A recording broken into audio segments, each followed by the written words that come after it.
Hello? Hello, is this Larry? Yeah, this is me. Am I coming in loud and clear? Yes, you are. Okay, Am I? yeah, you're coming in super clear. Today's date is August 4th, 2010.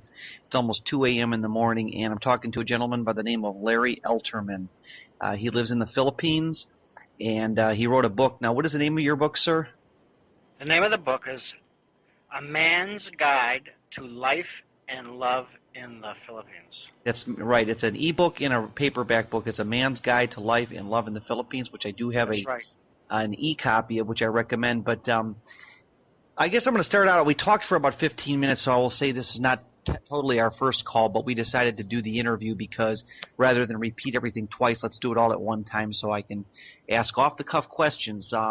First of all, what inspired you to write this book? When did you do it, and how has it been so far?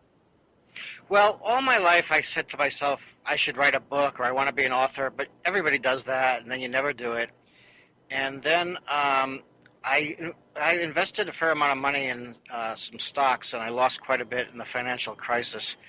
And then I realized I didn't have enough money probably to live the rest of my life without doing something. So then I said, geez, there's really no good books about the Philippines. All the books that I see, they usually have an agenda of some kind or another, and I haven't seen a book which really just is sort of the kind of book that you'd want to read if you wanted honest information about what it's like to live in the Philippines. And I said to myself, I should write this both for other people and for a chance to make a little bit of cash, and I should do it. So I did. And you wrote this book because were you tired of the corporate world? Did you see something in your life that I am a teacher for that's what I do for a living, and I have a good career, just like you, I'm sure, had a good career. Did you feel unfulfilled that although you were making decent money or paying your bills, that there wasn't something quite right as far as socially? Well, I guess I got confused by your question. You said, did I write that book because of Well, that? I think what you meant to say is, did I come to the Philippines because of that?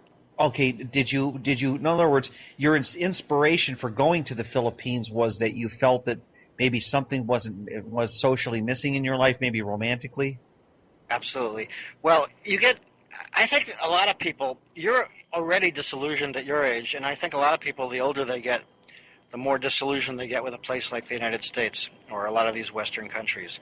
And there's lots of problems with the United States, and we can go into a lot of them, but one of the big problems, and I think you felt it even at your age, is that the older you get, the more difficult it is to get a woman. Yes, absolutely. My Uncle Mike, I'm 39. I'll be 40 this year, and my Uncle Mike, or one of my uncles, I'm not sure which one it was, he said it best. He said that when you hit 40 years old, you realize the girls aren't whistling at you anymore. Yeah, basically you're not wanted anymore unless you're super rich. There's no girls interested in you. At least the kind of girls that you're interested in, they're not interested in you. Well, you know what? Sadly to say, with feminism being as strong as it is, even average to decent-looking women in their 40s want nothing to do with you. I mean, women have been elevated to such a status in this country of worship that the dating scene is a nightmare. But I could get into that in more detail another time. But Winston Wu has talked about that. Of course, you know who Winston Wu is. You've talked to him briefly or emailed him. But continue. So you made this. You decided to do this 8 years ago? 10 years ago. I started investigating it 10 years ago, and I did some preliminary trips, and then I moved for good 9 years ago. I've been living here 9 years. Okay. And I think on the trip the experience that I have is a lot of older expats like me. They've had similar experiences, where I had a good job and I was married. Okay, and then at sort of the same time, a lot of things happened in my job that disillusioned me, and my marriage fell apart. And all of a sudden, you're close to 40 years old. You realize that you're not enjoying work that much. You've gotten divorced. Then you're back on the dating scene like you're talking about, and all of a sudden you're 40 years old, and you realize you just can't get a woman. Right. Like you said, or maybe you can get some women, but for me, here's one of the kind of ironies, and it's something that women don't like to talk about, or they think that you're horrible if you talk about it. But the truth is, no matter how old you get as a man, you're still attracted to the same age woman, okay? Just because Yeah. you're 60 doesn't mean you're attracted to a 60-year-old woman.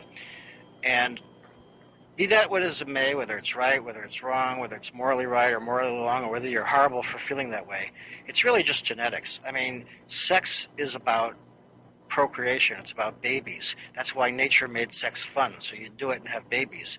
Sex, nature didn't make you to have sex with 60-year-old women because 60-year-old women can't have babies. Men are attracted to younger women. That's just the way it is, for better or for worse. And you talk about that to a woman in the United States, she'll jump down your throat, especially an older one. Well, she'll retort by the same, "Oh, you just want to get laid," and that's another thing. I mean, American women are probably emotionally the ugliest women out there right now. I'm not saying that there aren't good American women. They're all, of course, married. They're good ones, but it's really it is a different scene out there. But is there did you see the huge contrast to the Philippines once you got there socially? Huge contrast, huge. And that's what I was saying, is when I was 40 and on the dating scene, it was so discouraging. Even when I go, if I could get a date with a 35-year-old, I considered myself extremely lucky. And then they were like it's like they're so picky, just like you're talking about. They're always looking for something, some reason that you're not right, or they're always judging you on, this and that, and it's extremely discouraging to be on the dating scene once you hit about 40, unless you're a very, very rich man, Well, with all the interviews that I've done about 20-something interviews with my Roller Steve show, and I'm finding out that even young guys in this new dating scene are, if you're not good looking, you have it rough now, and it's changed. Feminism has gotten worse. They call it the second or third wave of feminism, where it's all man-bashing, but it's not just equality. And so you go to the Philippines and you see this huge contrast. Now, for example, did you notice that you could just walk up to a woman on the street and talk to her and not feel like a creep, or make you feel like a creep? Well, absolutely. And here's the thing: let's say you're a 60-year-old man or a 50-year-old man. Let's just say 50. And you, in the United States, went up to a 20-year-old woman and started trying to pick her up, or trying to be friendly with her. She immediately go into defensive mode and think you were some kind of pervert or something. Well, yeah. And just the idea of that you're an older man interested in this younger woman, it's just so looked down upon in the United States. It's like you're so pathetic. You're just a pathetic loser pervert. That's basically the attitude. And the great, incredibly refreshing thing about the Philippines is that the women really don't have an age discrimination thing. You can be any age, and women are interested in you.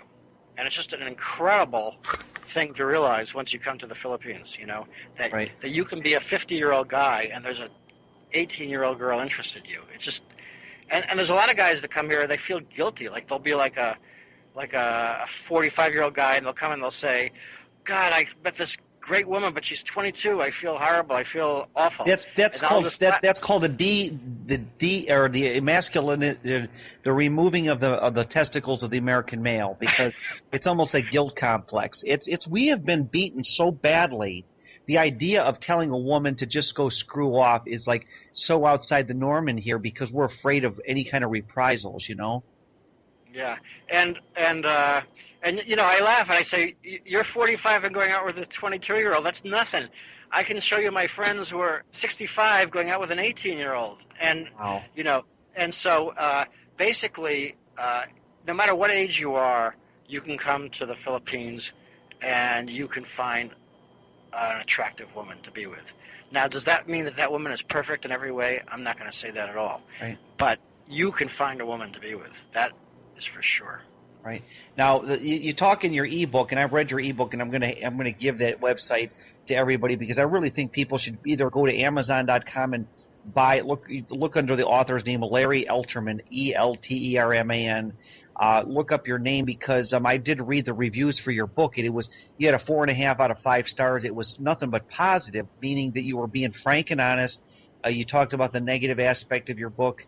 There's so much in the book we could probably do that in a couple interviews, but it's a great book. I want to say that. So Thank you so much. Has the book been very successful, or is it kind of a fringe book? Because my impression is that, like, I wrote an ebook on marathon training, and it was kind of a fringe book. It didn't sell as many copies.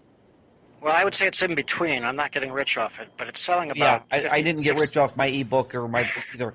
But it's nice to be able to say that you went out, and it takes time to put a Yeah. book together, and It's especially. selling about 60 copies a month is the answer to your question. Okay, So 60 that's copies a month. Not bad. Not more than I'm selling, that's for sure. But 60 copies a month. So But so you've now are you able to? Is it finding work in the Philippines? Are you able to find work there, or is that kind of tough? no.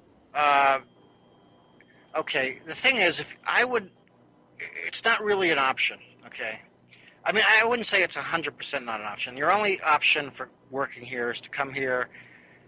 There are maybe a few special jobs that a foreigner could have, but generally speaking, you don't want to come to the Philippines to work. That I don't really recommend that because you're going to make so much less money than you would somewhere else. Right. Uh, So do you live off enough retirement money that you don't have to worry about it? well, I have to worry about it because someday I'm going to run out of money. But I'm living off my retirement, my small pension, and the savings that I had. Yes.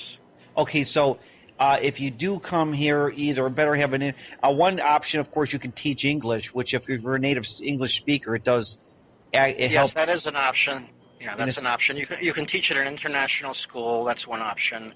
right. Or maybe there's some very specialized jobs where they need if you have some specialty like, I don't know, like plugging up oil holes and there's an oil leak in the Philippines, or Right, something. exactly. I know don't what you're know. saying. Maybe if you had some very specialized training that they really needed you, maybe you can get a job. But if you're just like a regular, let's say for example you were a plumber. Well, it would be ridiculous for you to come to the Philippines because you're going to make $1 an hour as a plumber here. Not even that. Really? Yeah. Yeah. How about I mean, how about like an air conditioning mechanic or something more technical? yeah, no, same. I mean, a typical salary in the Philippines okay, you have your upper level, really skilled job. You have your total labor jobs, and then you have your like in the middle job, which might be like an air conditioner guy or electrician or Right. a carpenter or something like that. They're going to make about 300 pesos a day, about $7 a day. Okay. Right. And so, if you might be a plumber, let's say, or a carpenter or whatever, and you're making like, in the United States, you're making $30 or $40 an hour as a plumber. Now you come to the Philippines, you're going to be a plumber for $5 a day. It just isn't going to Right. cut it. But So, they're not as efficient there either because you can't compare apples to oranges because if you go there, so your best bet if you don't if okay you're in a semi-retirement state. yes, Your recommendation is that if you go to the Philippines, you don't recommend being working. Then the no. only other thing I can think of is having an internet-based business where you're constantly drawing some sort of income, maybe through PayPal, where you can. That's what a lot of people do. They try to have an internet-based income, an international income. And in fact, I could probably give you the name of a guy if you're interested in that specializes in that. His name is Dan Lilly, Dan. That's I'm not into Right. get rich quick schemes because I have other things I can market, but yeah, I mean I don't know if Well, that's. he just specializes in international, in not having a base, making money without having a base. That's Oh, his I see thing. what you're saying. Yeah, not having a base. I think that's a cool option because I just don't see the brick and mortar structure of, and then you're working for a living. I mean, there's so much to be said about this life we're living here in the United States that propels people. Like Winston Wu said it best. He says extreme circumstances require extreme measures or whatever. You just have to get tired of this. Okay. So the women So issue. Let's dive right into this women issue because most of the people that are listening to this interview are interested in either getting laid, going to the Philippines. The women are just so much better. okay. So What can a guy expect if he takes a 2 to 3 week vacation there? okay, that's a good question. And let me just frame that by saying, okay, you're a guy interested in, let's say, the Philippines. What are your options? What kind of guy might you be? Well, there's various options. You might be saying, okay, I can't get a woman in the United States. I'm going to come to the Philippines and find a wife to bring back. That would be your option if you had a job and you couldn't afford to retire. Your option then would be to come to the Philippines, find a wife, and bring her back. Okay, if you can retire, your much better option is to go to the Philippines and live there, because your retirement money is going to be worth much more in the Philippines, and you're going to live a really good life in the Philippines. Now, if you can't do either of those, you cannot bring a wife back, or you don't want to, and you cannot retire in the Philippines, then your only choice would be to take a vacation in the Philippines. So I would frame it that way, that you sort of have these three options. Find somebody to bring back, live in the Philippines, or vacation in the Philippines. So given that, your question was, what could you expect in 3 weeks? Yeah, I guess what could you really realistically expect? Could you expect to get laid there? Okay, I'll be very blunt about it.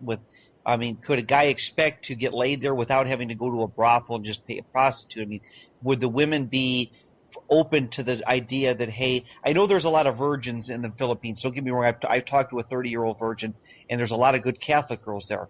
But from what I understand, they're much more sexually liberated than American women. Well, it's funny because there's this big divide in the Philippines. It's like there's a lot of sexually liberated women, and then there's this whole other segment of very conservative religious women, and it's really a big divide. It's like there's very little in the middle. I know what you're saying. In other words, I know exactly where this is going. You've got a lot of Filipino women, and if you're a 30, 40-year-old virgin and you want to find a 30-year-old virgin woman, you can move to the Philippines and easily find them. They're there. I've talked to a few of them. They are. There's quite a few of them that are just not. They're devoted to their family, and they're not into just going out there and finding. Well, because of the Catholic religion, there's a lot of them that just have decided that it's just a sin to have sex before marriage, and they're not going to have sex before marriage. By the way, I want to say that's a good thing for a guy that wants to find a faithful wife. If you marry a virgin, you're probably likely you're not going to deal with a flaky woman, as a general rule. But I don't know if I agree with that, but anyways, faithful, yes, but flaky. If you're a 40-year-old virgin, I'm not sure that's the kind of woman that I would want. But anyways, that's another issue. Okay, so you can expect. When I interviewed the Steve N, I talked to him, and he basically was saying that he made it all. Here's what we talked about before I got on the phone with you or Skype. You said that he paints it too rosy. Yeah. There's a lot of negatives to the Philippines too. What are those negatives? Okay.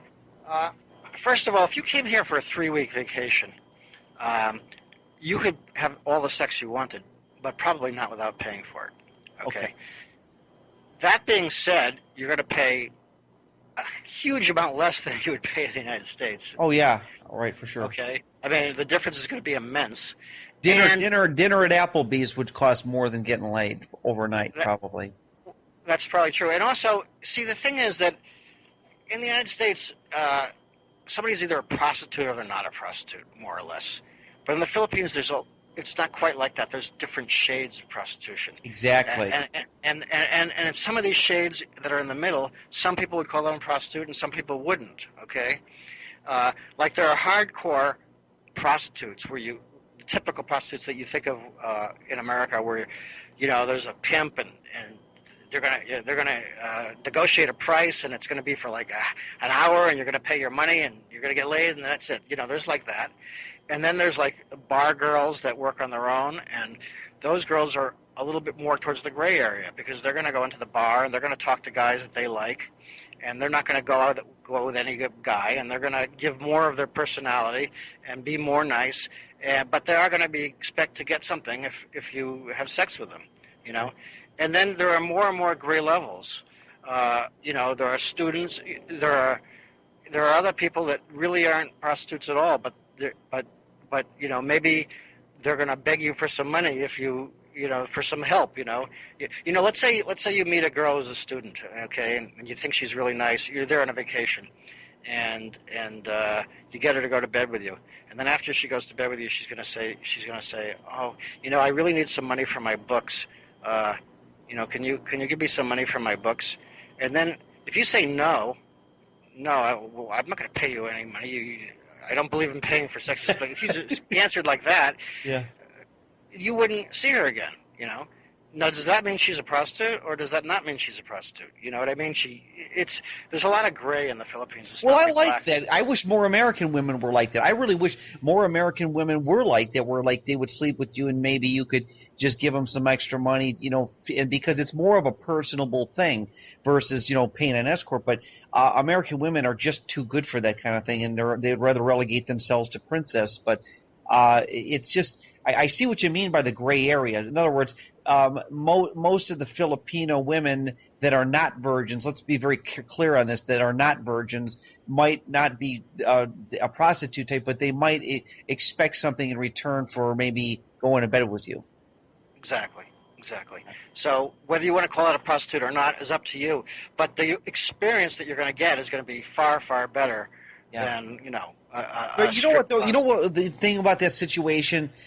There's more of a human element to it because the woman does somewhat feel emotionally bonded, maybe at the sense that if you got to know that girl, you might be her best friend, and sure you'd help her out financially, but she might also fall in love with you or at least be very close to you. You know what I'm saying? I've heard a lot of guys Absolutely, relate that same yes. scenario where like they'll have a girl on the side that they really feel close to, and they give them money, but not a lot of money, but enough money to survive because of course an American money buy goes a long way, That's and right. so it's not like they're prostitutes. Yeah. But some people might say that, if you talk to a woman and you told them that's your story, they'd say, so yeah, so you're fucking a prostitute. That would be, excuse my English, is that all right that I said that? That's I okay. don't You know. can say it in my interview. This is What? this is made for internet consumption only. This is not going on the broadcast. It's on the airwaves. Don't worry. Uh, so it's how you want to think about it. But I wouldn't. I would say it's a gray area, and to me, they're not prostitutes. If you talk to a student and you like each other and you have some drinks and then you go to bed with her and then afterwards she begs you for some money to help her school and you give it to her and then maybe a few days later you see her again and she asks for a little bit more help and you give it to her. It doesn't really feel that. It doesn't really feel like she's a prostitute, but she is wanting something, and one could argue that she's a prostitute. It's that gray area thing that I'm talking about. Okay. The question I have is, speaking of, you talk about the girls in the bars. Okay, you obviously mentioned that if you go to Angeles City or like or Manila or whatever, you go into a city. You recommended that guys don't go to normal bars versus just the girly bars. Why not just go to the typical bar where you sit down and there's girls there and you start chatting with them? Where I just kind of like girly bars are just money bars for the women. They're not really the kind of bars I would typically go to. If I wanted to meet women, for example, in the States, Larry, I would not Yeah. go to a girly bar because I know the girls are just after your money and they're just going to fleece you. What is wrong with your traditional just going to a bar and sitting next to a girl or talking to a few girls that are there with their friends? There's nothing wrong with it, but it's. I think it's just a little bit of a culture thing. And, the girls that are likely to be at a regular bar are likely to be with their friends. Uh, you know, it would be very unlikely that a girl would not be with a bunch of friends or whatever. I'm not saying it's impossible, or it is a possibility, but it may not just be your best strategy. That's all. Okay, so a girl's with her friends, so I go up and start chatting with the girl, and what if she happens to be one of those college girls that needs some money on the side? Then that's a different. Absolutely, it's a perfectly good way to go, but it's Right. not the. It's a perfectly good way to go. I guess. Okay, let me get back to your point about the 3 weeks. You come there for 3 weeks. Basically, it comes down to this: the more time you have, the more options you have. Okay. Okay, okay. And let's say you came there for 2 days and you wanted to have sex. Okay. You'd be Well, if you really were only here for 2 days, the only way you could get sex is to go to some place like Angeles or a bar where there's prostitutes and do it that way. And that's not a fun prospect, by the way. I'm not looking to just find, not that that option doesn't exist in my mind, but I'm kind of looking for the idea that you kind of might either meet a woman online I think that maybe one of the best ways is to talk online with several girls so that when you go there, you're not dealing with a slut that you're almost going to guarantee to get sex, but it's not going to be there's going to be no time constraint, you know? Well, that's a if you can set up women to meet ahead of time, that's the best way by far. That's Right. great because then you've already developed a repertoire. Maybe you've already discussed sexual issues. Maybe she already feels close to you, and then you go there, and then you're visiting her. She's probably, if she's not a virgin, if she's somewhat liberated, she probably will have sex with you under that condition. But if you just go there and you have a few days, you could have sex for sure, but it takes a little bit longer to get the good girls than a few days. You have to And I work out a think little. that's, and like I said, I think that's a good thing because it shows that you don't want to necessarily find a girl that's just going to jump in the sack with you, right away. But you're obviously liking your reasoning for being in the Philippines. Now I know when we talked a minute ago, this is where we got cut where we decided to do the interview. I started to ask you the question. It says you're tell us about yourself. You're married right now. Is that correct? Yes, I am. And you've been married for So what, 10 years? 9 years. 9 years. Okay, now Yeah. you've been in the Philippines 9 years, and why didn't you just live the Playboy life and just say the heck with marriage? I'm going to live the Well, play. yeah, and that's when I said to you, that's a great question. Let's start the interview. Okay, That's great because I didn't want you to tell me twice. I'm glad this will be the first time I hear you give me this answer. Okay, go ahead. That's actually a wonderful question. I think that a lot of guys, when they come the first time, they're overwhelmed by the interest that they get. Okay, and they're likely to jump into something quicker than they should because they just can't believe the luck they had. So in other words, it's like this. A guy who's used to getting rejected all the time comes to the Philippines. He's going to be here for 3 months. Okay. Now, after 2 weeks, he finds this gorgeous woman. Beautiful, she's sweet, she's nice, she's good in bed, she's everything. And he is so used to not having that, so used to being rejected all the times, he just can't believe that he has that. He thinks, and the instinct is to act on that, to protect that right away. Right, I see. Uh, It's called in America we call that sexual insecurity. Yeah, I think a lot of guys, they do jump into things, and then later on they're sorry. They say, "Shit, look at all the women I could have had, or I could have been a playboy, or I could have done this, or I could, and there is that." So, in my case, am I sorry I got married? No, because I have a pretty good marriage. I'm happy, but there are times that sure, most married guys will admit there are times when they say, "Gee, why did they jump into it so quick? I could have, had so much more fun, just playing the field." Right. So that is something to think about. That when you come to the Philippines, there is this tendency to jump into things, Right. And if you have time, and not all men have time, but if you have time, you should resist the urge to focus in on one woman right away. Right. I think.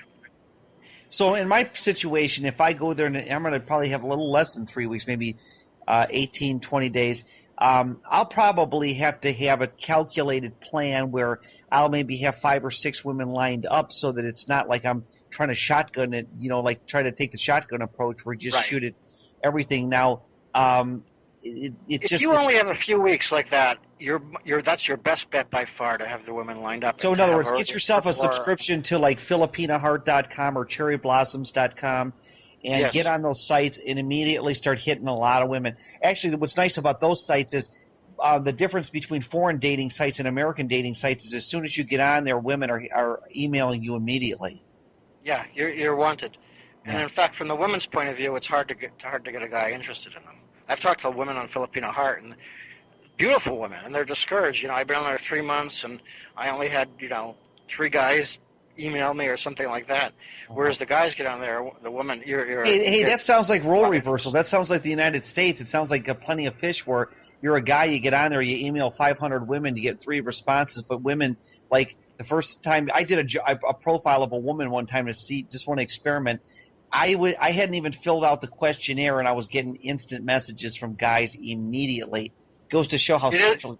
Yeah. It is a total role reversal. It is because let me ask you, Larry, why do you think it takes desperate measures like this for us guys to get romantic or sexual satisfaction? What is so fucking wrong? Excuse my language, but what is wrong with America that the minority of guys like this have to just go to this extreme to find this? I mean, do American women just not fit the bill or what? Um, Gee, I don't know if I can really. I don't know if I'm the best person to answer that. I don't really know. I think it has a lot to do with this feminism thing and equal thing. In the old days, you know, women had a different, had their role and the men had their role.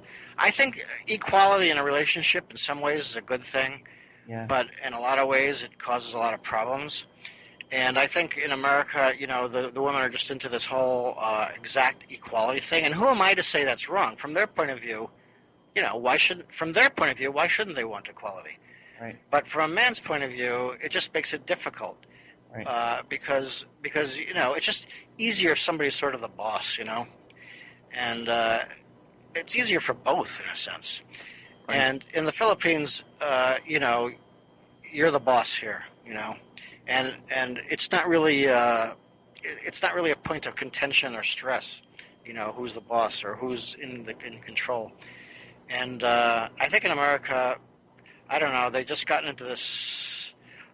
I don't know. I can't explain it, but the women are so picky. They're so uh, looking for something to be I'm wrong or whatever. And can I just tell you a very quick story about I know about my wife, the one I divorced in America. We had we had some various problems, but one of the things that was wrong. Well, she's going to say what was wrong with me. I'm going to say what was wrong with her.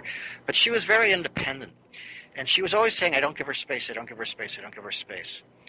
But I did give her space. I let her go out with her friends. I let her do this. I let her do that. But if she was reading a book and I came up to her and said, "What's the book about?" Her answer would be, "Can't you see I'm reading? Why are you bothering me? Give me my space." Or, one time I bought her for her birthday a woodworking tools, and then when I became interested in the woodworking she was doing, it's like, "Why are you bothering me? This is my hobby. You're not giving me space." It's like the idea of something like that, and that was like a big issue for her. And the idea of something like that being an issue for a Filipino woman is like so ridiculous. It's like a Filipino woman is happy if they have a good life, if they're comfortable, if you treat them well, you don't treat them like shit, and you give them a good life, and they're comfortable, they're happy. That's all it takes. right. And in America, what? They're not neurotic basket cases. No. I mean, that's really the big difference. I mean, they just want. It takes so much less to make them happy. I think is what it comes down to. Right. They're They're just so. basic. They can be manipulated, but they're pretty much self. I mean, they're not. They're a little more subservient. Well, Filipino women are kind of like an interesting uh, mix.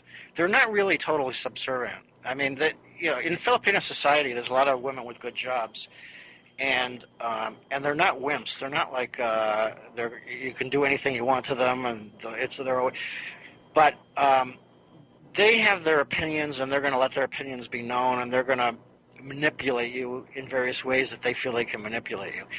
But it's not going to be the kind of thing where you say, "Honey, can you wash the dishes?" And they're going to say, "Wash it yourself. Why should I wash it?" Right. Or they're going to cook the meals for you.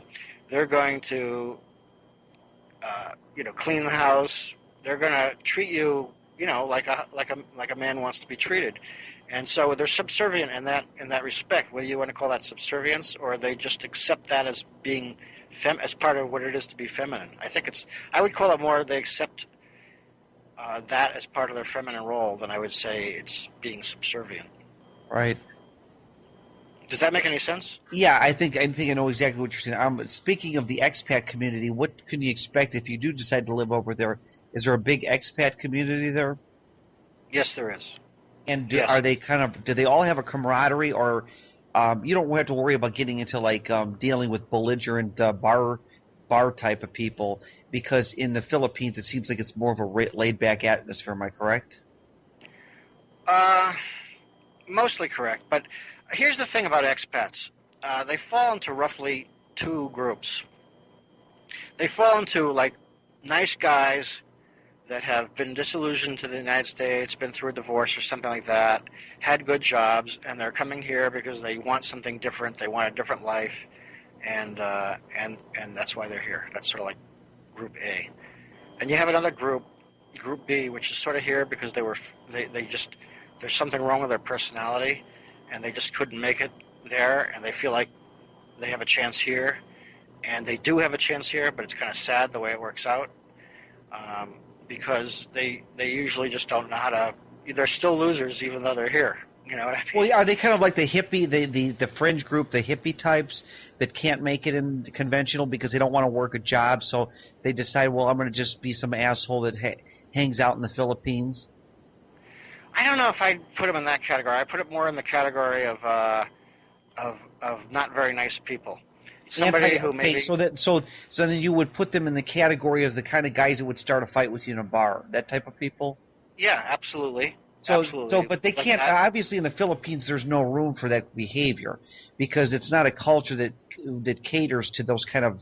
I call them Joe Kick-ass types. You know, real assholes. No, they not American. Well, the thing is, it's if they do that to a Philippine, they're in trouble. But if they do it to a fellow American, the Philippines don't care. Oh yeah, probably. So then, in other words, those are the kind of people that an expat like myself or you would want to avoid. Absolutely, yeah. And are they So are they easy to avoid, or are they? yeah, they're easy. No, they're easy to avoid. So they're not like you don't like go into a bar and sit down and some belligerent psychopath wants to kick your ass or something or No, but you'll see belligerent psychopaths, and you just avoid them. That's all. yes, exactly, because you don't in other words, you don't want to argue once you determine that you're dealing with a guy like this from a distance. You say, I don't want to deal with him and just ignore him, right? Exactly, yeah. Okay. And I would say that it's only 30%.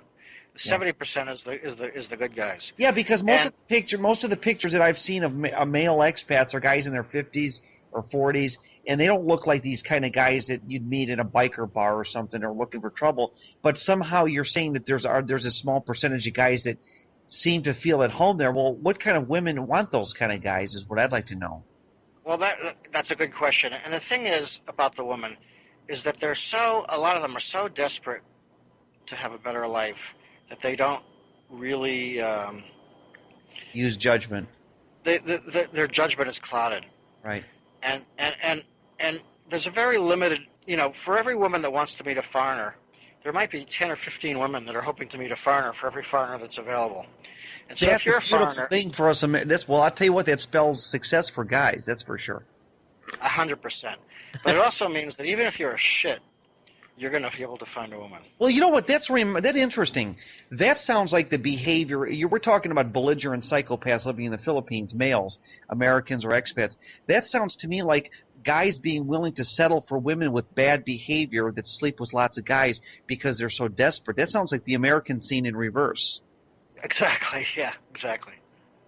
They see a guy with a little bit of money, and you just have to think about. Sometime, if you meditate about what it would really be like to live in a third world country when you're very poor. Meditate about the fact that you have maybe $50 a month to spend or $100 a month to spend. Think about the fact that when you live, maybe you have to live in what they call a bed spacer because you can't afford a place to live, so you just rent a single bed in a room with 20 other people and no privacy. And the fact that maybe there's no electricity there, and you have to just eat rice, and that if you have to go to the doctor, you can't because you can't afford it. And just think about what it's like to live such a very, very, very basic life. And then imagine somebody comes along that can give you a good life all of a sudden, give you things to buy, good food, and a comfortable place to sleep, and all the things that you want. It's just it's so intoxicating. Right. And the women are so desperate to get out of the poverty that they have that they'll look past a guy that's not a very good guy. And so you might have a guy that's here because he couldn't get along with other guys in America. He beat his women because, always yelling at his women, always, the kind of guy that screams and yells or maybe even hits a woman or something like that. And he maybe is not going to have any success in America, and he's going to come here, and he's still going to be able to find a woman here. And well, you know what? But see, then a lot of people might say that that's the typical bad boy mentality that women like in this country. So it looks like that the bad boy can go anywhere and get laid. I guess. I don't know. But I sometimes when I see the women with these kind of guys, I just feel sorry for them. I just feel like they got maybe more money or a better place to sleep, but at what cost? I don't know. I don't know if it's Do you really see worth the this? trade Do off. you see this international phenomenon being such that it could tip the scene to the point where men? I mean, I doubt this is just a pipe dream in my idea of my mind, but I'm wondering if enough men maybe this might create a national crisis where not a crisis, but uh, if men were to in America were to start this trend of actually going abroad and saying I'm tired of the dating scene, Winston Wu and I both agree on this one thing: the reason why men aren't getting anywhere in the dating scene is because it's embarrassing to complain about the dating scene. It makes you look like a loser. For example, if a guy in America says I can't get a girlfriend, he might as well be saying the Jews are the world's problems. In other words, he's in the same boat as somebody that's anti-Semitic. He's going to be ostracized or treated like the plague. It's almost like no guy is ever going to say, I can't get a girlfriend, and I think maybe that's the reason why most guys won't look for the alternative route to go overseas or something. It just takes a lot of guts, I think, to throw away to really. Most people are, they get in a comfort zone, Right. and But it's the you embarrassment end of it too, because I mean, I honestly would never tell. I would now. I was. I'm not afraid what people think, but years ago I wouldn't have said I can't get a girlfriend. This sucks, because I would have been thinking to myself, God, they're going to think what a loser I am, and that's yeah, almost like an incentive for guys just to keep their mouth shut. that's true. And also, like, if you were some guy 35 or something or 40, and you said I'm going to go to the Philippines so I can get a woman there, because I can't get a woman here. You're right. They would say like loser or whatever. Yeah, Well, exactly. my immediate family, I've already imparted to a couple of my family members about this, and they're already telling me, "Are you sure it's not you that's got the problem?" I says, "I don't. I didn't even want to discuss it with them because there's just no point in getting into a long-winded 20-hour discussion about why I feel the way I do. This has taken me years of soul searching, reading hundreds, maybe thousands of hours over the years of articles to realize what's going on. For somebody just to say, well, do you maybe think it's you that's got the problem? No, I really don't. But you don't want to know something? This is an ego. Do you see my point yet? If even family will ridicule you for it. Yeah, but one thing I sort of do. I disagree a little bit with you is that you're looking at it from a guy's point of view and saying how miserable it is for a guy. I'm not so sure it's that different for. I'm sure you're going to disagree with me from the things you said, but if you're a 50-year-old woman, aren't you sort of washed up in the United States? At 50 possibly, but definitely not 40. I have happen to know a couple 40-year-old woman even approaching 50. She sluts it up at the bar. She's not really as attractive as she's gotten older. But if no, I think women pretty much. Women can be well into their mid 40s and be sexually. By the time a woman, see, this is a big myth, and I'm going to point this out to my listeners. Can you just hold on 1 second? Somebody's knocking at my door, and this is the Okay, that's all second right. time. I just have to check it out. All right. Well, I will impart this myth that goes on, and I'll reiterate it. The myth is that basically that women, by the time they're 40, they're ready to settle down, and men, of course, are going to just settle for these women, and unfortunately, it doesn't work out that way. Hello, I'm back. Okay, I'm going to reiterate what I was going to say. The myth in America is that by the time women are 40, they're ready to settle down, they'll settle for Mr. Nice Guy. That's not true. I'm finding out that more 40-year-old women are getting plastic surgery and are looking really good. Look at Valerie Bertinelli. She's 47 years old. She's acting like she's she's acting like she's 27. I'm going to be honest with you. I don't think men have any chance in this country, even in their 40s, unless they get the fuck out of here. This is my opinion. American women have their egos are so driven so high because of the putting them on the pedestal. There's no chance. I find it. Just look at the online personals. You just get on there. I've emailed 40-something-year-old women, and they're like, "Oh, you're a nice guy, but I'm already dating somebody, or I'm taken." And it's like, "Why you get your personal?" Even 40-something-year-old women get tons of responses. Really? Hmm. I just don't believe. I don't buy it. This is where we might disagree. I just think that 40 or something year old women have a lot of options still.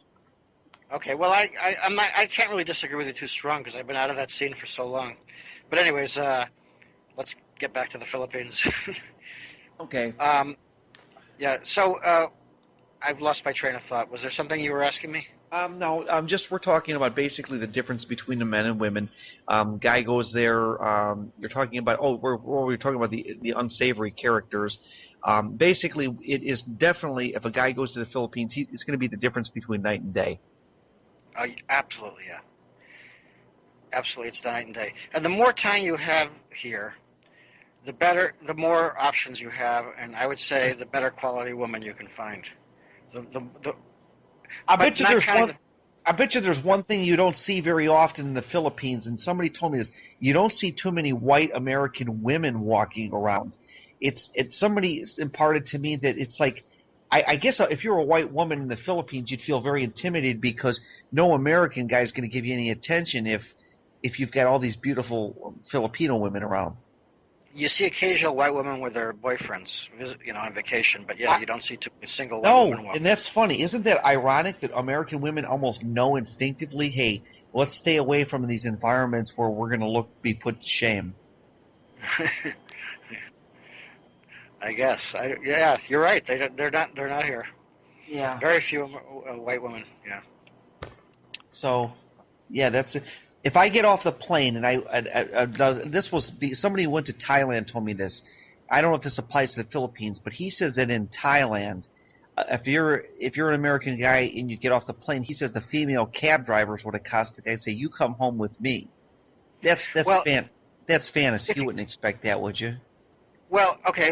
I've been to Thailand. I've been there for 6 weeks, so I can sort of answer that question. And here's the thing. I would say if you're not really looking for a relationship, if you're looking for like a sex vacation, I would choose Thailand over the Philippines Right. because I think there's more women there who just willing to hook up with you for a week or like in the Thailand they have this concept of like girlfriend for a month, you know, like like there's a lot of Thai girls that they look for a guy who's on vacation for a month. They want to hook up with him for a week or two and be their girlfriend for a few weeks, and then that's fine with them. And there's not really that concept in the Philippines.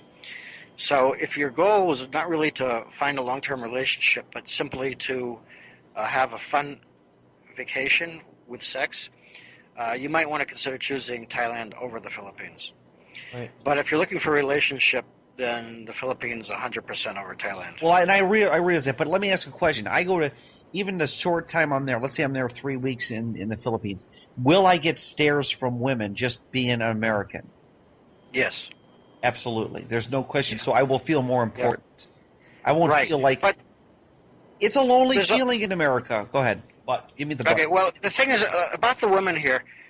The good woman. Okay, there's different levels of women, but the woman that maybe you'd want to find for your wife, the woman that you're really looking for if you want a relationship, if they know you're only here for a week or two, they're not. That's going to turn them off. Okay, because that for them, from their point of view, that's not long enough for them to get to know you. Okay, um, so it constrains you. My recommendation, and I know that everybody can't do this. I know 100% everybody can't do this. But if you can come here and not feel under a time constraint, if you can take a few months off, Okay, so let's say you had you are going to 5,000. be, Could yeah, $5,000 get you through a couple months? $5,000 could get, well, it depends how careful you are, but it could get you through at least 3 months. Okay, good. So $5,000 you have to spend, which I'm willing to spend. I probably could get that. I got that actually right now, close to it. I could probably have more. But if I wanted to take 3 months off of work for whatever, change jobs, and I'm flexible in my job. I wanted to be here for 3 months. I could see a radical change. That would be interesting. Yeah, you'd start noticing things after about 3 or 4 weeks. Would people would get to know you, you'd make some contacts, and things would change. If you just go there under a time constraint, and you're expecting that, okay, I'm gonna find some great, it's just the fact that you're under this time constraint is gonna cramp your style. And Unless you've already met some women that you're ready to meet. If you've chatted, exactly.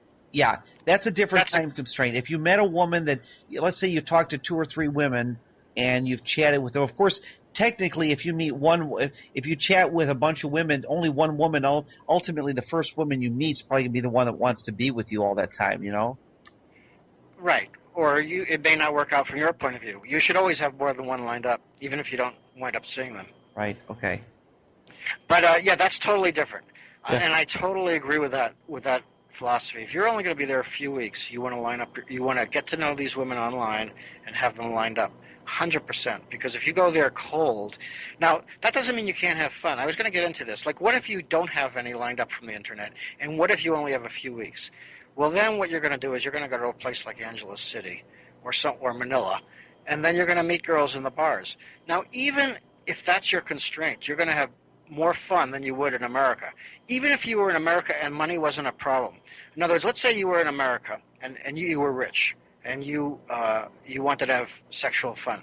Well, even under that circumstance, maybe you could get like a high-class prostitute, but they'd still want to just like be with you for a few hours, get their money and go or whatever.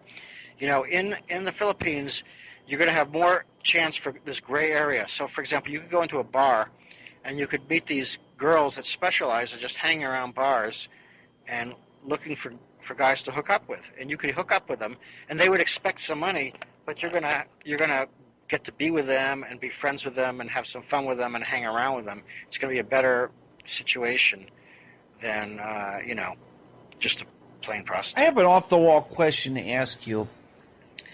I've seen a couple Filipino women that are kind of chunky, and then you see the ones that are skinny. Where here in America, where it seems like there's so many obese women, what causes some of these Filipino women to be chunky versus the ones that are like super skinny? What is going on? Is it a difference in diet? I mean, they're not eating junk food like they do here, but why do you see these chunky girls versus these real skinny girls? Great question. First of all, there's a tendency for a lot of Filipino women get heavier as they get older. Okay. You'll see these women that are like 18, 19, 20, and they're like drop dead gorgeous. And then you see them like at 25 or 26, they're starting to get chunky. There is a genetic tendency for them to get chunky when they get old. Yeah. Well, not all of them do, but there is that. Don't get me wrong. I think chunky looks cute. I'm not against chunkiness. I'm against obesity because in America we have an obesity problem. I don't think chunky is. I think chunky looks kind of sexy if it's well proportioned, but if it's obese, you don't see obese Right. women. That's for sure. Well, a few, but yeah, mostly I would be in the chunky category. And it's funny because you see a lot of these Filipinos that hook up with foreigners. They're maybe incredibly sexy when they meet, and then 5 years later, they're overweight because they're not used to eating as much as they want, whenever they want, and eating good food and all that. And so there's a tendency for the ones that hook up with foreigners to sometimes get a little overweight. And it doesn't happen all the time, but it can happen. It does happen. I see. But I would just say that there's a lot of them that just between the ages of 18 and 28, their body goes through changes, and I think a lot of them are genetically predisposed to being a little bit chunky. That's the best I've come up with. I'm sorry. I'm all over the map with questions with you. It's just I don't mind. I don't feel like I'm really I don't know. Oh, Winston Wu is calling me. This is weird. I gotta talk to this guy in a minute here. Is there any way to do it three-way? Yeah, we can go three-way if you want. Hold on a second. Okay. Are you still there? Yes. I'm gonna hold on a second. Let me see if I can go conference. Hold on a second. Give me 1 second here. Are you still there? Yes. You hear me? Yes, I hear you loud and clear. Let me do this. I'm going to see if I can drag him over and go conference, okay? Okay. Let's see, where is he? He's trying to get in touch with me. I'm gonna. Give me 1 second here. Okay. Sure. Oh, there he is. Let me put. I'm gonna do that. Invite a conference. Let me see. This is kind of neat with this. Okay, hold on a second. Call video, invite a conference. Oh, invite to conference. Okay, hold on a second. I'm going to call him right now.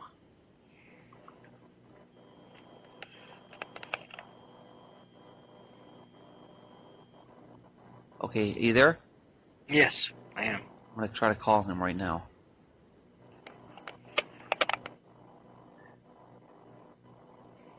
Okay, it's ringing right now. Okay. I'm going to see if he answers. Okay, call failed. Okay, no biggie. Okay, we'll just keep talking. I'll just talk to him in a little bit.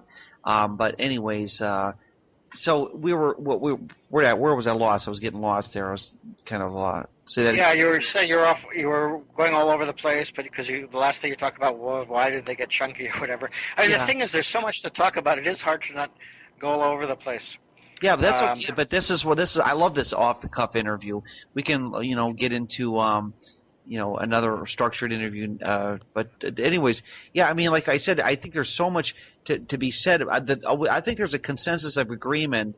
You didn't agree with the Steve N interview because you said that he was too optimistic, but we all agreed that it's going to be a much more friendly place for a guy that's not had very good success with women. Absolutely, that's 100% true. The only thing I disagreed really with what was his name, Steve N? Yeah, Steve N or Steve Nee. Steve Nee. Yeah, I mean, I didn't disagree with everything he said, but the picture he painted was that these girls are like some kind of angels. They're perfect, and they're just so great, and they're so this, and they're so that, and they have the proper attitude. And I was just saying that attitude. They're not perfect people. They have their agendas. They have their good ups and downs. And there's trade-offs with being cross-cultural. It's not all perfect. That's what I was disagreeing with. Not the fact that that it's so much easier. That's 100% true. There's no disagreement there. Right. That's interesting. Yeah, a lot of people have misconceptions. It's the girl that I was telling you that I had talked to, that 25-year-old Filipina. She kept saying, "Oh, what are Americans like? Are they like movie stars?" And then she was going on and on about how she thought that American women treated men great and all this stuff. And I'm thinking, I wanted to, like I said, I wanted to scold her because I just could not deal hearing Well, this. how is she supposed to know, really? Well, yeah, and I wanted to but then I thought, you know what? Don't get angry because she doesn't know. She's grown up in a bubble where she turns on Filipino translated shows like Friends and thinks that Americans are so social because I watch the show Friends and they must be just like those people in the show, and they're really not like that. Well, they like to generalize. They'll it's not uncommon for people to say like, I don't like Americans or I don't like Germans or like, they do get these ideas. They do tend to stereotype and get these ideas, certain ideas that Americans are this way or these people are that way or whatever. Right. You see, it's very common.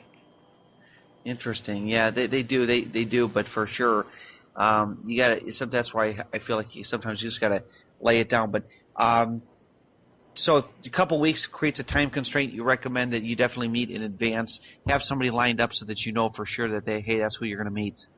Yes. So let's talk about cities. You don't really recommend Manila, is that correct? Well, not really. But some people might not like. Some people might like Manila. First of all, Manila is more expensive than any place else. Oh, it is. That's right. Yes, Cebu. Everybody's telling me is the best city to go to. Cebu is a good city to go to. It's a good. Yes, Cebu is good. They speak a much different language. Oh, I have a question to ask you. I'm really big into foreign languages. I was in Germany. I was learning German. You wrote in your book that you're not very optimistic. You don't think it's really necessary to learn to speak any of those dialects. Is that correct? Optimistic? I don't know. I said that it's not necessary. It could help. I said it can help, but it's not necessary. But it would be almost a waste of time, right? No, I can't say that. I think it wouldn't be a waste of time at all. It's just that for myself, I'm just kind of lazy. I'm not particularly good at languages, and the amount of effort for me to learn would not be worth it for me personally, or at least I've made that determination. But if you're the kind of guy that's good at languages and you can pick up a language fairly easily, no, I wouldn't say it's a waste of time. It's worth it. But do you need to learn language? No. No, I see. That's the key. You need to, right? Yeah. Yes, okay. That I guess that spells it all out for you. What else can you say? Yeah, I mean that's the difference between, let's say, the Philippines and Thailand. Thailand, they just don't speak English. Yeah, yeah. Here, That's that. In I found that out with the Ukraine and Russia. As beautiful as these women are, you'd think, oh, they all speak English. Almost impossible to find an English-speaking woman. You see these interviews with Anna Kournikova, the tennis player, or yeah, Maria. Oh, they all speak perfect English, just like these Russians. That's baloney. None of them do. yeah. Um, yeah, I mean that's one of the things about the Philippines. It just has the right combination of things. You know, Which like is good English for an speaking. American because who'd want to be juggling with words, you know? Yeah, and but one thing you said before, we were talking about foreign women, and you were saying maybe a lot of men are going to be coming and meeting foreign women. But I mean, let's just be honest a little bit about what it is that's making all this possible. It's the difference in, it's the money thing. In other words, if you go to Japan, you're not going to have success. No, oh Okay. no, yeah, that's another thing. Why wouldn't you have had success in Japan? I want to hear. I kind of know the answer, but I want to hear your answer. Well, the reason you're having success in the Philippines is because there's a lot of poor women who want a better life. Maybe they wouldn't put it that way, or maybe you don't want to think about it that way, but that's what it amounts to. You're giving these women a chance to have a better life, and that's why they're willing to be with you. That's why a younger woman's willing to be with an older man or whatever. In Japan, that's a first world country. The women there are just not thinking that way. You Right. know, they don't And in need a fact, they don't need a in man from Japan, America. Japanese people are just Oriental versions of Americans. They don't even look at you and talk to strangers. They'll look at you. Winston Wu has said this best. He goes, when I went to Japan, Japanese people don't look at you like they just look straight and they just do their thing, you know? Yeah, yeah. No, you have to make that distinction. It's not just that. I don't think it's just that the United States is so bad. I think the United States might be particularly bad, but I think it's a first world Western type of thing. Right. I think it probably applies to places like England, Australia, the United States, Yeah. Canada. I don't think it's just the United States.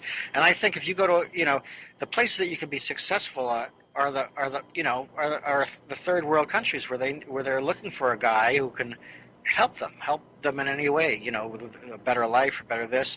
If you go, like I said, if you go to Japan or you go to, I don't know, where are some other, Singapore or Yeah. Hong Kong, you're not Taiwan, going to have yeah, particularly Winston says Taiwan success. is not even personal. You can't even get a date. Taiwanese people are not real friendly. I mean, they're not unfriendly. They're real unsocial. I don't know. For me personally, and maybe I'm wrong, but my own experience, I've never found a Chinese person to. I've never been able to go up to a pretty Chinese girl, and start a conversation or have them be interested in me or Well, show that's any because interest. none of Never. them speak English too. I mean, they don't speak English there. Maybe that's it. But I'm just talking about wherever I've been, whether it's been in the Philippines or here, whatever. I haven't had a lot of uh, success with Chinese. So I don't think it's just Asian or it's all abroad. You have to say it's certain countries where you're going to have the success, not just any country. And the Philippines is certainly one of them. Now, personal question: have you ever been tempted to go around and look at other women? Come on. I have to worry about whether my wife's going to listen to the broadcast. Of course, any guy that's here is going to is tempted. I mean, it's in your face, and yeah, that's the way it is. I mean, you have lots of opportunities here. If you live here, the longer you live here, the more opportunity you have.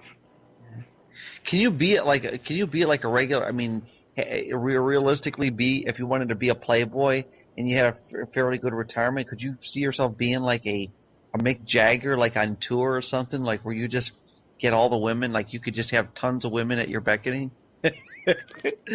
Well, there are men that do that, and yes, you could do that.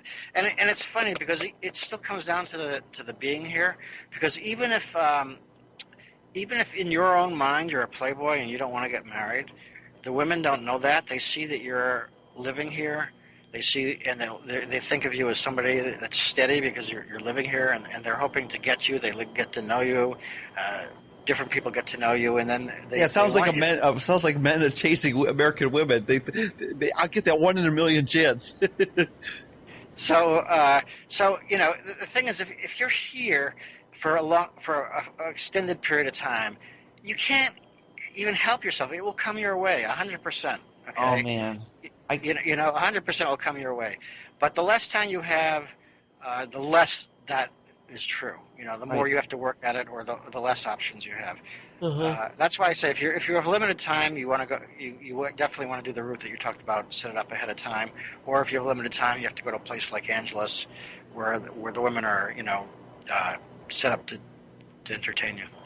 You know that I could see realistically if you're self-employed, realistically even going 5 or 6 times a year to the Philippines. But my ultimate goal would be to live there. I don't think I could settle for just traveling there. It's too much work. But Mm. the income issue is a big thing because, like you said, you could be the best plumber in New York City, but if you go to the Philippines, you're going to be working for $7 a day. And Right. $7 a day is, well, 7 times 3 is $210 a month. That's not going to get you very far. No, and in fact, it's just incredible how yeah, it's just incredible how these people live on the amount of money they have. It's like if you as an American tried to live on the amount of money they live on, you And couldn't I do it, but guarantee they these do it. people, they live poverty and they don't have any debt too, I bet. Uh, well, you can't have debt if you don't have assets, and nobody will give you money. But a lot of times they wind up pawning things and losing their pawns because they need money desperately for some reason or another. They'll take their only valuable things and pawn it. Pawn shops are a big thing here, and they charge you incredible interest rates. It's So, it just sounds like our credit card companies here. Not much difference, really. well, they do have usage laws in the United States. There's no laws here in the Philippines. They can screw you as Usage much as they laws? Are you want. kidding me? There's a thing out there right now that there's credit card companies that can charge as much as 77%. It's insane. 70% a year. Wow, really? Yeah, there was something I saw on TV. If you're a high risk, they can charge up to 70%. But that's another story. But anyways, it's a fantastic. I really like. You said you're selling 60 books a month at $20 a pop, so it's $1,800 a month. And No, I'm not getting that money because when you sell through Amazon, you only get 33% or oh, 35%. okay, 33%. What, through the ebook? Okay, so but No, no, it's no. When you sell through an ebook, you get 90%. yeah, yeah. Well, I was gonna say because if you sell an ebook direct, you're getting the direct profit. So I see what you're saying. Yeah. And If you, by the way, if you sell through an ebook, you're only paying a very small percentage to the people, you know, hosting the site or whatever. Like I go through eJunkie and PayPal, and they each get a small percentage, but it's yeah, not very that's high. awesome because your ebook is well worth the money for 19.95. You can't beat that. You get packed with a lot of information. I'll tell you, you are true to your word in your book. You said, I'm not going to paint this as being a rosy picture, because you're not painting it. You're being realistic that yes, there's for the most part it's good, but there's going to be some negatives like the legal system. I like when you got into the legal aspect about the lawyers and people scamming you. Yeah, It was funny. yeah. But you know, it's more positive than negative. And there's also a sense of freedom here that Yeah. you don't have in the United States. And it's hard to really put a finger on it, but like, Yeah, a you sense of know, the. So, in other words, a cop stops you in America, he pretty much has the right to taser your ass and beat the fuck out of you. And America is becoming so police like. You haven't lived here in 8 or 9 years, but you don't understand what police are like today. Lily white suburban police harass the shit out of white people like there's no tomorrow. I mean, you don't. There is no really? real freedom in America anymore. It's becoming a police state. Yeah. No, and I feel that way. Like if you were in America and they caught you peeing, you know, because you had to pee, and they caught you outside, they'd arrest you. Not Or only would they arrest you, but if you were near a school, they could legally hit you with a child obscenity charges. You'd be on the bad boy, you'd be on the sexual predators list, and this happens all the time. Your life is over. You will never get a job. You will never. I teach in a school, and I deal with some students that have worked, that maybe made mistakes or something, got involved in minor drug offenses. Once you got a felony, your life is fucked in America. It is over. It is. You yeah, might as well just move to the Philippines because your life's over. right. And they just have it's so much looser here. You know, you pee, nobody cares because Right. that's just the thing that people do. When you drink, and I'm not saying this is necessarily a good thing, but like if you drink and drive, nobody cares. Now, is that good or bad? I don't know, but the point is, it's Well, just it's not they're good if not you're. looking to cause problems all the time. I mean, it's just like live and let live. Uh, You mean, you know, hey, oh, one other thing you talked about. You said you can pretty much get over. You can get prescription or you not Valium, but you said like drugs like Percocet. You can get that without a prescription. well, not Percocet, not narcotics, but most drugs you can get without a prescription. Yeah. Well, I mean, but isn't that the same thing in America? If as long as it's not a narcotic. No, you can't. For example, get an antibiotic in America. Oh, we're talking antibiotics, okay, stuff like that. Not just antibiotic, pain relievers, antibiotics. Uh, if you just want to get like cortisone cream, you can't get that in America without a prescription. Oh, okay, I didn't know that. Okay, okay, but no, you can't get like drugs like you can't get anything that would make you feel high or buzzed or anything, right? No, not legally. Yeah, now No, like that's the only thing they control. what are the laws like marijuana like there? I mean, in a state of Ohio or like most states in America, it's like a misdemeanor unless I heard Asian countries. I just want to say this to the viewers: you don't want to get caught up in stuff like that. Am I correct? If you're an American, you should just stay the hell away from doing anything like that because it could be a nightmare. I mean, the thing is that in the Philippines, there's the written law and there's the de facto law. Okay, and a lot of times, like they're very different. Like if the Filipino got caught smoking marijuana, probably not very much would happen to them. But if a foreigner got caught smoking marijuana, you can bet your ass that you'd be in big trouble, or you might be in big trouble. But you better pay the money to not be in big trouble. Well, yeah, that's what I've heard. It turns into a bribe. You might be paying them 10 grand just to get out of it. So Exactly. you'd basically have to bribe your way out. Either way, you're screwed. Exactly. Yeah. And I haven't had trouble really with police since I've been here. I haven't. Yeah. There are some times that people. I mean, I have heard stories like I gave one of the stories in my book. But I don't find that the police are really looking to screw the foreigners. American police officers are. I believe that. See, Winston Wu, you need to read his articles. He talks about all these paradigms that we live in. And I kind of came to this conclusion a long time ago, but it's nice to hear another guy reiterate it. Is that pretty much that in America we're made to think, oh, we got all this freedom, but if you really look at it, we're more slaves than most of the world. I mean, third world countries in many ways have more freedoms than first world countries. 100%. It's like no comparison, and I think it's ridiculous ironic, and funny that Americans think that they're the land of the free. Yeah, I know. They're so regulated and so many laws. It's like you said. It's like you might be on the internet and you don't even know you're talking to a 12-year-old, but you say something and somebody's regulating that conversation. And the next thing you know, you're in jail and you're a sexual predator. Right. That can happen in America. Yeah. And it's just unbelievable. Yeah, America in these, and I blame it on these stupid fucking yuppies from the '80s. You grew up in the yuppie area. You grew up in the era where in the '60s you guys all believed in free love, and all of a sudden in the '80s these yuppies did an about face, maximum minimum prison sentences for petty drug offenses. I need to protect my child from these predators. How did we become a society like this? I mean, this is a different subject, but it's like it all falls into this reason why I want to get the fuck out of here because I really can't stand what America. Yeah, it's a small segment somehow dominated the thinking. Just that's it. Right. Where you do the tiniest little thing and you're under suspicion. Well, I mean, I remember this looking at the '60s. It was about free love and people being expressive, and all of a sudden these yuppies, these teenage kids or early 20-somethings grew up to be responsible Republicans who voted for Reagan, and now they're going to put those bad predators and those bad drug dealers in prison for long maximum minimum sentences, and oh, by the way, baby on board. Everybody we morphed into a totally different animal. Even Bob Dylan morphed into this person of free love to this narcissist where he's all materialistic now. And I see this whole transition in America. At least the Filipino people in most third world countries, people are consistent. They don't reinvent themselves in 10 years. That's America is reinventing itself every 10 years. It's like a radical different thing, Yeah, I don't know. They're just so consumed with political correctness and being right and saying the right thing and this is how you should act and this is how you should be. And hello, you there? Yeah, I'm here. I'm Yeah, still here. yeah. It's and I think this whole thing with the sexual predator is like it's like sort of a good. It's got kind of an interesting thing to look at because I'm sure there are really I hardcore think sexual they're much predators. smaller. The way they show it on the show called they have the show with this guy named Chris Hansen from MSNBC, and this motherfucker, he's such an asshole.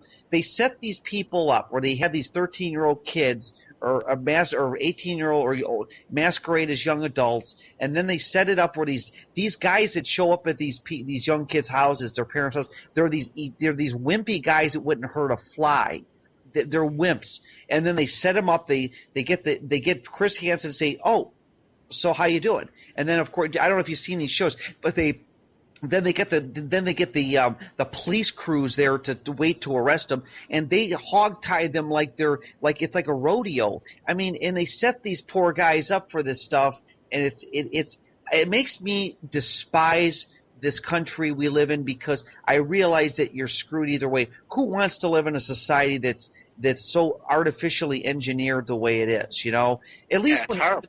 at least with Filipinos, they might seem like they're scheming you to get to marry you or your money, but they're consistently doing what human nature is. They're doing what people 1,000 years ago would have done.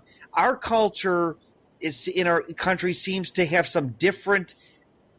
I don't know, some fabricated some like plasticness about it. I can't put a finger on, but it just doesn't seem right. It doesn't seem very humane. Let's put it that way. Yeah, I agree. I think you put it well. It just it I mean, it if morphs into 500 something years, weird. if I was in the Philippines several hundred years ago, we would run into women that wanted to find a better life for themselves, but there wouldn't be pretentiousness.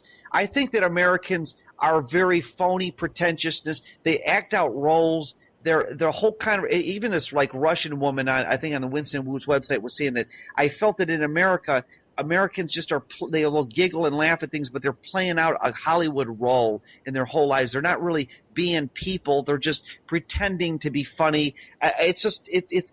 I feel that in other third world countries, in some ways, are more natural. You know, sure, poverty is bad, but I think that a third world woman in the Philippines, for example, would appreciate a guy more there because they're just more humane. Yeah, they definitely appreciate.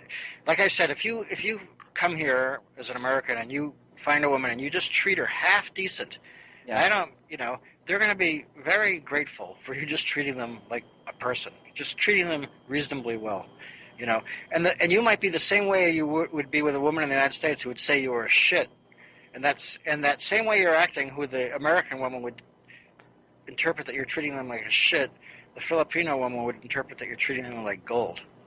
Right. Listen, I'm Uh, running out of time. I got to be up in the morning. I got to teach. okay, no problem, no problem. But here's the deal. Here, we're going to do more of these interviews, okay? And I'm going to see how this first one goes. I'm going to see what the critics say about it. But I've had Larry Elterman. The name of your ebook or your book is again, what is it called? I'm going to just let you.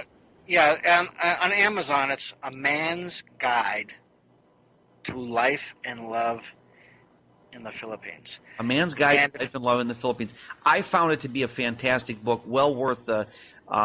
It was well worth the download, and it's well worth buying it on Amazon. If you want to buy it in paperback form, it's fine.